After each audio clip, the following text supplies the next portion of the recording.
Phineas and Ferb. Oh, this show. How I'd always sit back and watch the series during my free time, constantly listening to their songs and getting enjoyment of how likable each character is. Honestly, I can't believe I've been a fan of the show for so long and I managed to make like one video on it, but I still value it a lot. And there would be a year period where I would just watch every single episode of it to see if it still holds up today. But clearly the stuff you watch as a kid isn't going to be the same as when you watch it as an adult. And I know this show is by no means losing its heart, though it is pretty flawed. But one aspect of the show that I would watch more than the actual show itself would be their film adaptations. The idea for a Phineas and Ferb movie was actually all the way back in January of 2010, when Dan Povenmire and Jeff Swampy Marsh had an interview with the Daily Telegraph announcing that a film surrounding the Phineas and Ferb characters would be made into a movie, but they actually wanted it to be a story unlike the other ones that they've created. Actually, according to co-director Robert Hughes, Summer Belongs to You was intended to be the first Phineas and Ferb movie, but due to story issues, it was reduced to an hour-long special. And in my opinion, I'm glad it was, because I wasn't a big fan of Summer Belongs to You, and I know people are gonna angrily yell at me in the comments, but I really don't care at all. I'm not saying it's bad, but it is extremely overrated, and honestly it wasn't good enough to even be a movie. The film was released on August 5th, 2011, as the show was already in its third season, but unfortunately that was during the time when the show was declining in quality. But that doesn't mean the show was written off horribly, it's just that the slight change it had didn't make me look at the series the same way I did. But I'll go further into that in the video. So I guess it's time for me to give these movies a fair review, and see if they hold up after their releases. So without further ado, let's dive in. So here we are with the one that started it all. Most movies based off TV shows almost had a way of being really good, but how could they do that with Phineas and Ferb? Well, let's start off with the plot, shall we? The film starts off with Phineas, Ferb, Candace, Perry, and Doofenshmirtz getting chained up and are about to be fed to a goosum. But the boys compare their current situation to how the day began and state that everything started out so well that morning. We cut to earlier in the day where the boys and Perry are getting ready to start a new day, as we get our first music number in the movie. Everything's Better with Perry. And I gotta say, they did a fantastic job in the opening, not just for the song, but basically the entirety of it as a whole, with it opening up to the middle of the day where it's all completely weird and different, and you're like, what's going on here? But then it actually explains the context of it all. It's one of the reasons why I love this trope so much. But anyways, after the song ends, the family decides to reminisce about the day they got Perry, but for some odd reason, Phineas and Ferb wanted to name it Bartholomew, and then change it to Perry afterwards. They then decide to play platypus badminton using two giant platypus-shaped catapults, which can launch objects off of their tails like real platypuses.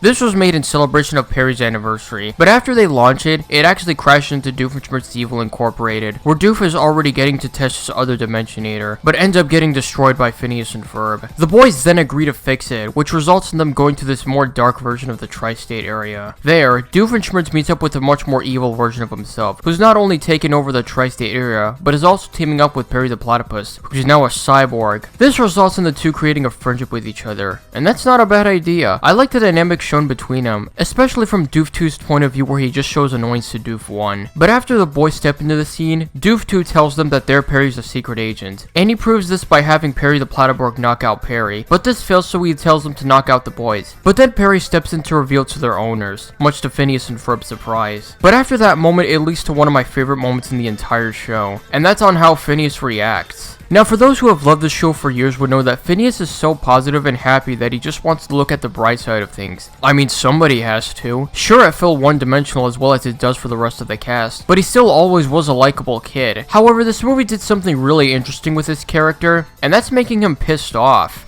So this is where you disappear to every day? You come here and fight this guy? No, he fights me. He doesn't really know this guy. You fight a pharmacist? Why would you even do that? Actually, I'm an evil scientist. A lot of people are confused by the lab coat. You're evil? He's evil? I'm surprised people haven't commented on how this was an out-of-character moment for Phineas, because they understood that there should be a different side to Phineas that always isn't jolly. And to see him lose it to Perry because he lied to him and Ferb was shocking to see, in a good way of course. And Vincent Martella really excels the inner turmoil here. Now, I saw a video from Nintendo reviewing this movie 2 years ago, and while I did agree with what he said about Phineas being characterized in this movie, the one thing that I don't agree with is how he should be called out for him lashing out at his pet. Though to be fair, I would appreciate it if some of the characters like Ferb would take notice of it and try to comfort him, because they themselves never knew how Phineas reacted upon witnessing Perry's act. I mean, sure, we sort of got that with Ferb putting his hand on Phineas' shoulder, but that was only because he wanted to remind him of what they're supposed to do and not just for comfort. Now, obviously, this wasn't the first time we've seen him get furious, as Summer Belongs to You has this iconic scene. There's one right there! Phineas, I'm not gonna get on a silly little tricycle. Candace, we're in a hurry. hurry. Just get on the trike and There's we'll go. no way I'm Get on gonna- the trike!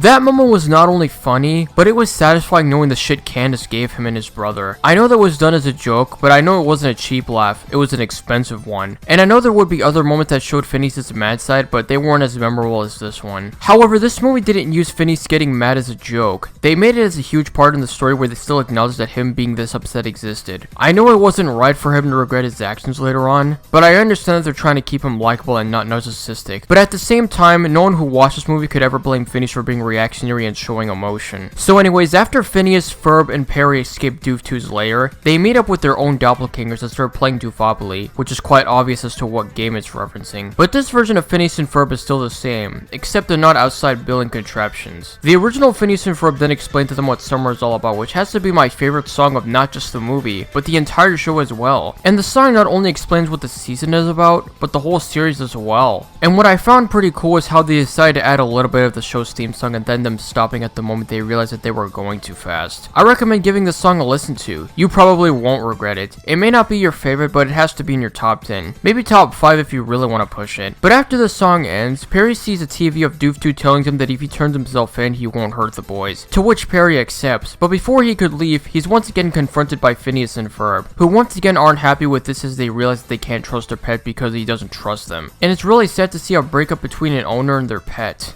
You don't have to sneak away anymore. We know your secret. You can just go.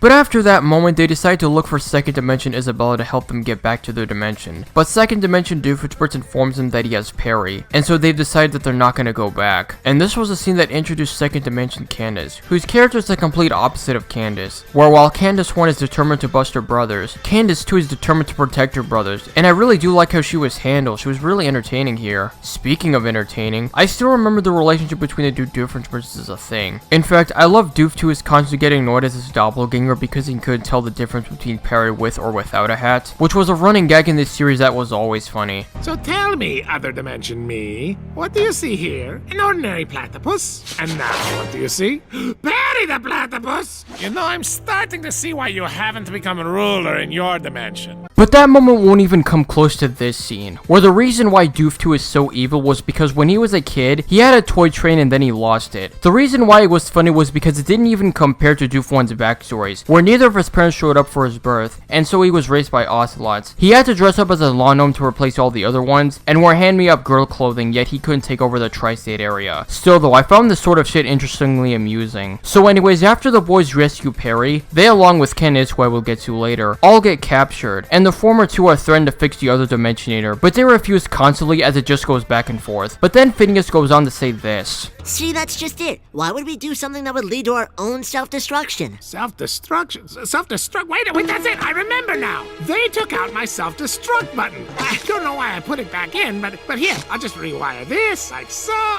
and there. It's working! It's working! It's functioning properly! Well, look who just became redundant. Yeah, I have to admit, Phineas shouldn't have given Doof any ideas at all. Plus, he did bring up the fact that he didn't need a self-destruct button. I get that he and Ferb were unaware that Doof was an evil scientist at the time, but at the same time, these kids are smarter than this. Although they do look at everybody as good people, so it would sort of make sense why they do that with Doof. So then Second Dimension Doof decides to betray Doof 1 and send him and the other to their doom, where we finally return to the present, which occurred at the beginning of the movie. Which again, I was always a fan of a structure like this where it tries to explain what happened during the middle of an adventure that happens in the beginning of a movie or an episode. But after they were all gonna get eaten by the Goosum, Second Dimension Candace came to the rescue, and I gotta say, they fucking knocked it out of the park with the animation in the sequence, considering how action-packed this shit was. But what comes after this is without a doubt my favorite scene of the movie, and it was the scene where it foreshadows the main theme of the movie. Trust. The way it was presented here was Phineas trying to get Perry to trust him and Ferb again, which I'm glad they didn't forget about the relationship between them and wanted to still acknowledge it, knowing that it was a huge part of the story. So after they go through multiple dimensions, they finally arrive to Danville. They find themselves in more danger thanks to Doof 2's Normbot, and so Perry gives Phineas and Ferb his locket for them to enter into his lair. And it's really well executed because not only do we get to see them in Perry's lair once again after the event of Ice Cream You Scream, but we finally get to see all of Phineas and Ferb's past inventions thanks to Perry's auto-scan replication transmission device. And they used all of them to battle out the Normals in what has to be the most action-packed scene the show has ever done. Honestly, the best part about this was the fact that it almost inspired the first Avengers movie, which came out a year after this movie. But before Doof 2 could finish off Phineas, Ferb, and Perry, Doof 1 gives him his golden train, making him regret all of his actions. Although he still needs to face the consequences. It's funny how Second Dimension Doofenshmirtz, despite being so evil, has one of the most stale backstories that ever caused him to be an evil maniac. And it was entirely intended to be that way, hence why it's so funny. But that wasn't all though. Since Phineas and Ferb know Perry's identity, he will be sent to a new family forever. That is until Carl comes up with the idea to use Doofenshmirtz's other Dimensionator, which was a huge risk for Perry's owners because that would result in them forgetting their biggest adventure yet. But then Ferb goes on to say this. Well, we've had a lot of great days, but we only have one Perry. I really felt that, as it basically mentions that even with experiencing an amazing time of your life, you wouldn't choose that over your loved ones. And that's basically this movie's strong point, is exploring a great relationship. So they agreed to have their memories erased, but not before sharing our first Finnabella kiss, which I thought was adorable. Smooth move, Isabella. The movie then ends with Perry going back to his lair and looking over the photos he has shared with Phineas and Ferb. The pictures they showed don't really make any sense, seeing as how some of them were already in the scenes where they were scared or upset, so it was kinda strange. But yeah, that was Across the Second Dimension. Now this isn't going to be a question of whether or not this movie was good or not, because I liked this movie then, and I like this movie now, and I couldn't be any more happier watching this. But when I say this movie is perfect, well, yes and no. One of the problems I had with this movie is how a lot of the relationships don't really hold up compared to the relationship between the boys and Perry. Like, we spent the entire subplot with Candace and Stacy trying to get the mysterious force to open, and when Candace goes through it, Stacy becomes devastated, but what didn't make sense at all was that after Stacy's devastation to bring Candace back, Candace just stands there behind, and she was like,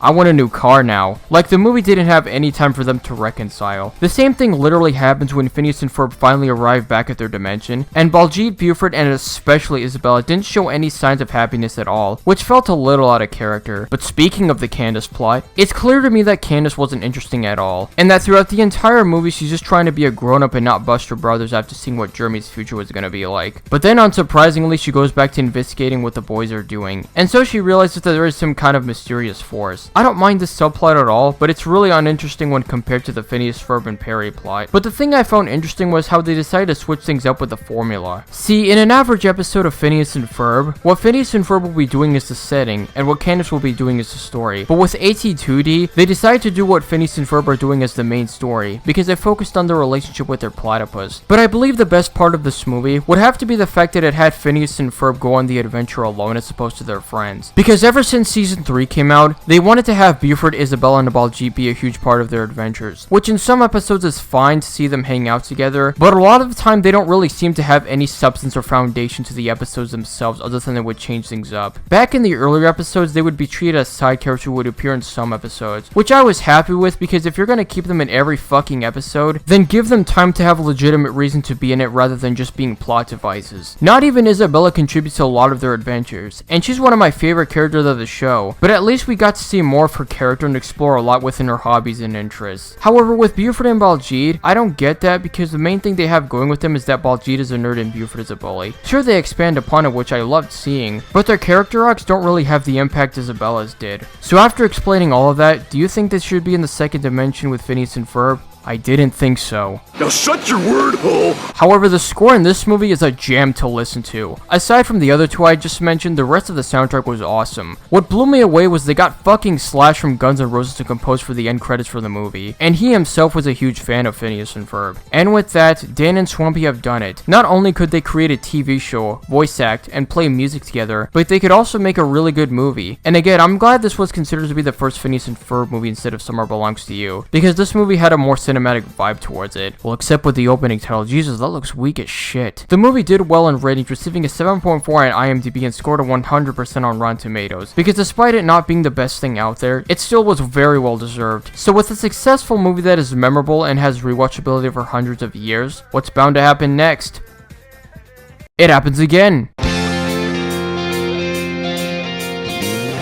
Before I go into Kai to You, I would like to mention a few things that came up before this movie. Now, despite Phineas and Ferb ending back in 2015, it never really entirely went away. Dan and Swampy had it interesting creating another show called Milo Murphy's Law, which aired a year after PNF's departure. And yeah, it was decent enough. although it didn't really have the charm that Phineas and Ferb had. But one interesting thing that occurred in the show was that at the end of season 1, fans were already shocked by Doofenshmirtz's appearance, and he later went on to be a recurring character for the rest of season 2, which I understood why, so that they can appeal to the Phineas and Ferb fans. But something more interesting that happened was that Phineas and Ferb and Milo had a crossover during the season 2 premiere, which received extremely well in ratings, but I guarantee you the majority of the people who liked it were only fans of Phineas and Ferb. So after Milo ended, Disney wanted to experiment more things with the characters. This resulted in cameos in the series Random Rings, or make a couple of Phineas and Ferb segments in Tiny Chibi Tales. However, the announcement of a new Phineas and Ferb movie was all the way back on April 11, 2019, with it being planned for release to Disney Plus within a year of its launch. During the D23 Expo that took place 4 months after, the film's title was revealed as Phineas and Ferb, Candace Against the Universe, which was set to release a year later on August 28, 2020. However, during the COVID-19 pandemic that occurred on March 27th, just a few months prior to its release, the development team had to work on the film from home, though they still plan to keep the release for it. I'd like to preface by iterating that it took me until February of 2020 to know that a film like this would even exist. At first I thought it was fan-made. That wasn't until I saw the 2019 D23 Expo that told me otherwise. Also,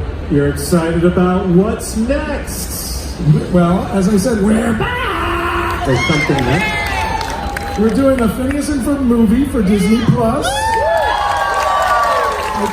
It may be the first feature on Disney Plus, I don't know. What I'm trying to get at is that after everything that came out after the original series had ended, it wasn't that big of a surprise that the film was going to be made after everything they've incorporated between this film and the show. I mean, the Milo Murphy crossover happened just a year prior to this movie, so at least half of its fans knew that it was coming. But despite the predictability of Candace Against the Universe being a thing, I was still very excited about how the film would play out, and I would wait for months and months, seeing every preview, hearing new things about it in interviews. The hype was fucking real. So I got up this morning and decided to watch the movie on the day of its release, and what was the verdict? It was decent.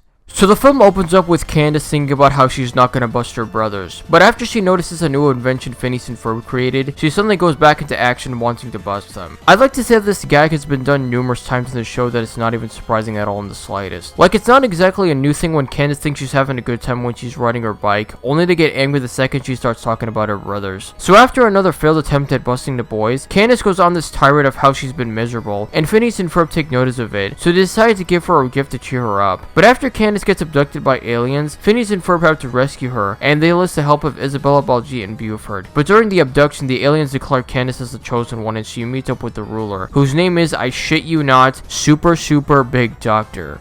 Really? That's the best name you could come up with? So Candace and Super Big Doctor create a connection after the latter explains how her struggles of busting her brothers are similar with Candace's experience, resulting in them hanging out together. However, after the kids find Candace, the latter suddenly decides to push her brothers away, believing that her life is better off when they're not around, which is supposed to make you feel for her, but all it does is make her look like such a cunt here. Sure, she does take notice of it in the climax afterwards, but I just wish Phineas and Ferb would call her out on it, like having to display anger towards her to make the repercussion more satisfying. But all we get is them making these sad faces as if they were in the wrong. But after the aliens imprison Phineas, Ferb, and co., SSBD reveals to Candace that this whole time she wanted to use her for carbon dioxide, much to her utter dismay. And after Phineas and Ferb rescue her again, it actually creates a heartwarming scene between the three, where Candace breaks down crying, realizing that she has nothing but ruined Phineas and Ferb's summer. However, the latter two give her the present from earlier, which was revealed to be a mug consisting of all the memories throughout the summer, basically assuring her that summer would be no fun without her. Summer would be no fun without you. We just wish you could see yourself the way we see you. You may not be the chosen one, But we'd choose you as a sister every time.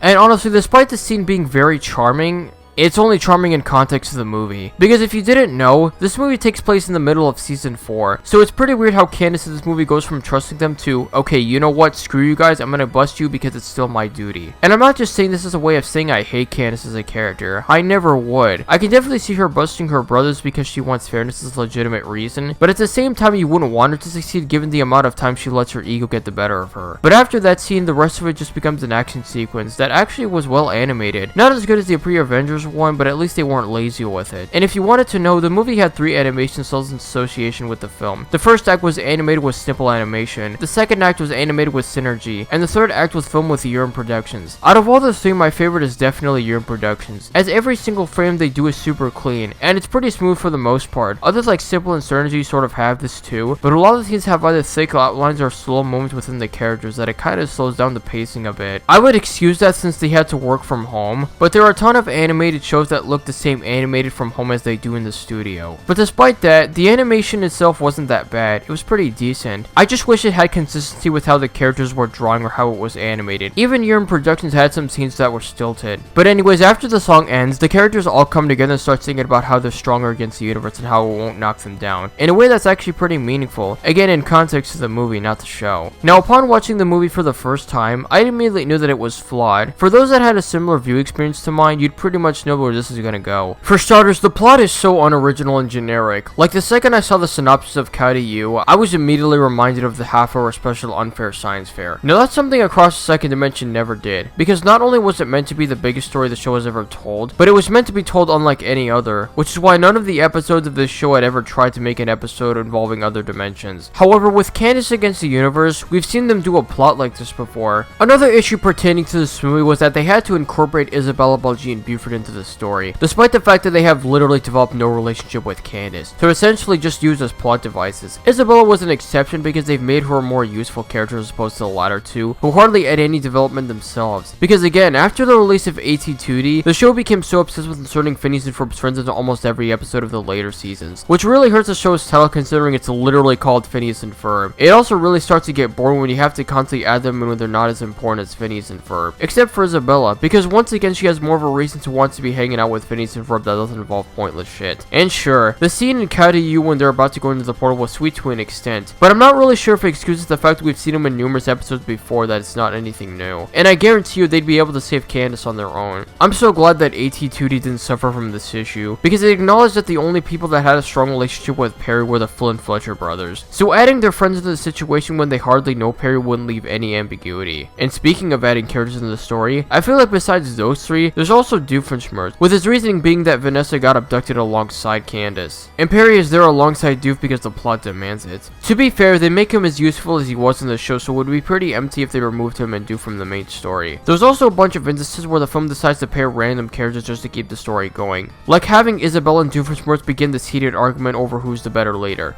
It's Isabella. That super big doofus sent us up the river! Well, little miss, look at all my patches. If you hadn't insisted on leading, we probably wouldn't be in this mess in the first place. Do you see this patch?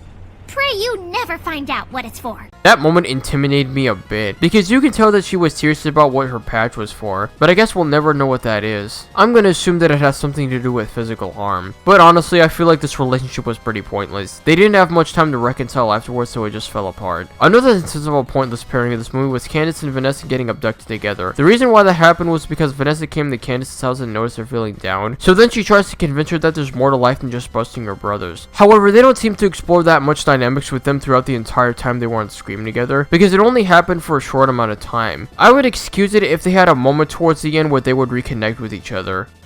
But that didn't happen. This must be a bad time for Candace shippers out there. I won't act like pairing them up was as pointless as Izza and Doof, considering we've seen them together in a few episodes before this where they treat each other as friends. So I was hoping that we would explore more of that in KDU, but I get it, they wanted to remind us that this is a Candace movie. And maybe it's just me, but I was pretty upset that this movie didn't include all the iconic moments in the same manner Second Dimension or the series did. Like the catchphrases such as Phineas's "Where's Perry" and Isabella's "What you doing?" It did feature a few gags in the show such as Doofenshmirtz even incorporated jingle, because it would have been nice if they added in the other ones, because if people hated this movie, at least they would have appreciated those gags being in it. There are a few other problems, but most of them are basically nitpicks, like how some of the voice quality for the voice actors can kinda bounce off the walls.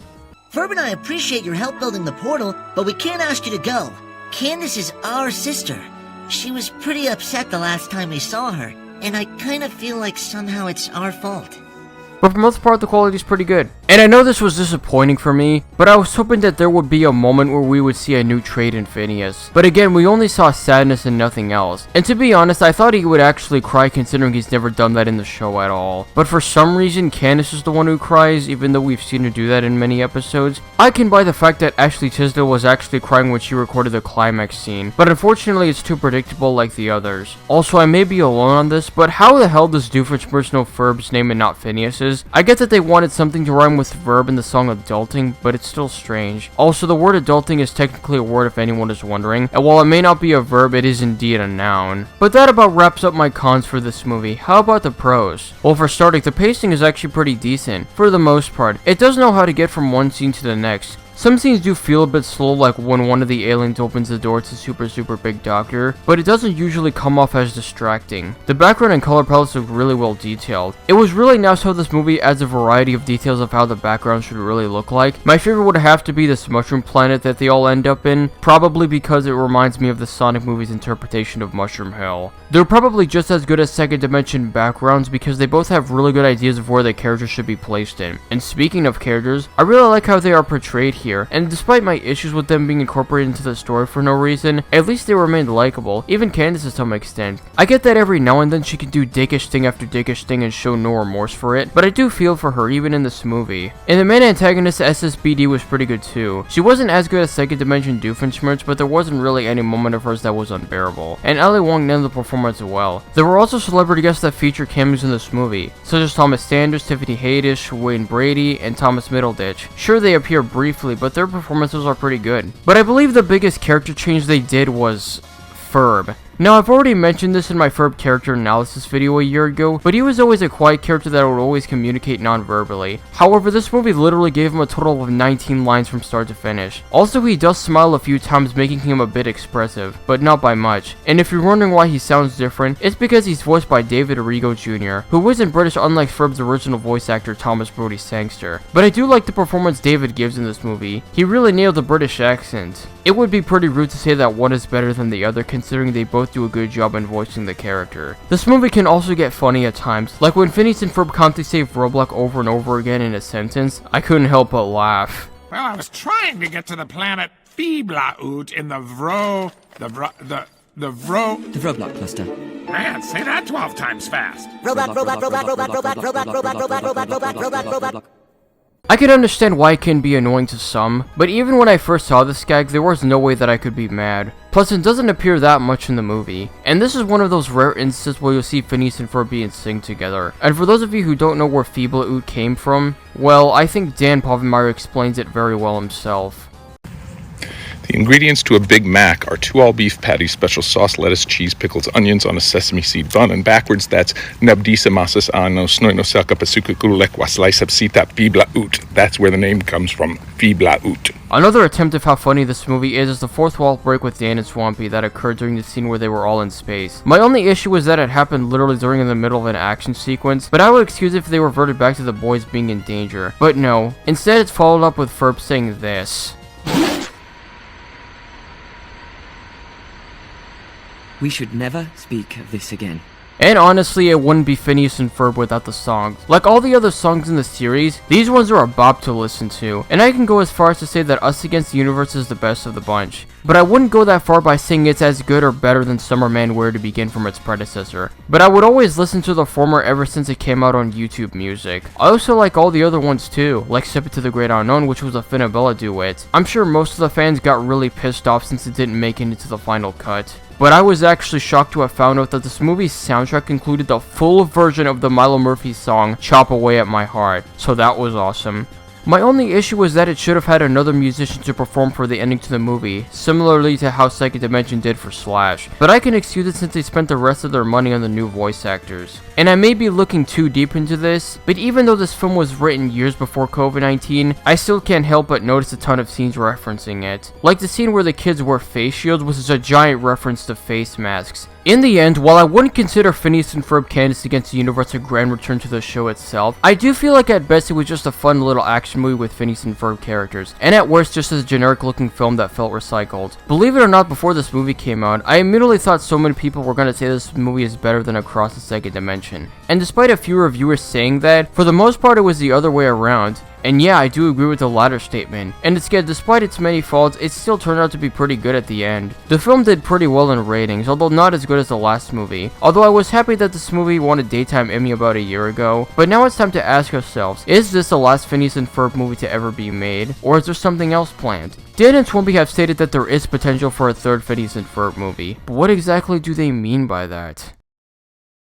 On January 10th, 2011, an announcement was made for a theatrical Phineas and Ferb film that was originally set to be released in 2013, but it was delayed to a 2014 date to be determined later. However, Deadline Hollywood reported on August 16, 2013 that the movie had been removed from Disney's release schedule. In 2019, the same year that Candace Against the Universe was introduced, it was confirmed that the film was ultimately shelved. In fact, the fourth wall break scene was already in the film's script. The movie would also be live action, would have Phineas and Ferb characters be live action. Luckily, Dan Povenmire denied it, saying that the characters were made animated as they would in the show. The reason why I say luckily was because the idea for a live iteration of a TV show never really usually goes well. Plus, can you imagine what it would be like for the characters to be in real life? Don't think I need to answer that. Now, as for the plot, we don't know much about it. There were two drafts of the story though. The first involved the main characters coming into the real world, and the second involved Dr. Destruction, who was in the episode One Good Scare Ought to Do It. The story would involve his past with Major Monogram. Now, to be honest, since we don't know much about these two plots, it's hard to decide on whether or not this movie will have a ton of potential. Although the story with Monogram and Dr. Destruction does have a little bit of promise. But after watching the Alka Files, I would probably care less. And as for the live action one, I wouldn't really be fond of the idea of the characters going into the real world. And it would be a bad idea to do this in this day and age because, well, look at the Fairly OddParents reboot for an example of how bad this movie would be if it went the live-action animation route. But if they do make the movie, then hopefully it'll be just as original as The Second Dimension instead of reusing plots like Candace Against the Universe did. But I don't know, what do you guys think? Should this movie happen, or shall it remain a mystery? You decide. Now, overall, I'd say that Phineas and Ferb's attempt at making two movies was something that the show definitely deserved. It's interesting on how these movies were the ones I focused on more than the actual episodes of the show, because they both have different setups than the usual of Phineas and Ferb making an invention. It's the method that makes these films unique in their own way. And again, if the creators start developing the potential third movie and to come up with the best story ever, then needless to say, Phineas and Ferb isn't going away anytime soon. People still like to talk about it because it has inspired its fanbase a ton, and has shown them that there's more to life than just sitting down and watching TV, because there's more fun to be found in the outdoors. And it's thanks to this show that people can be more positive in life, even when the world is shitty.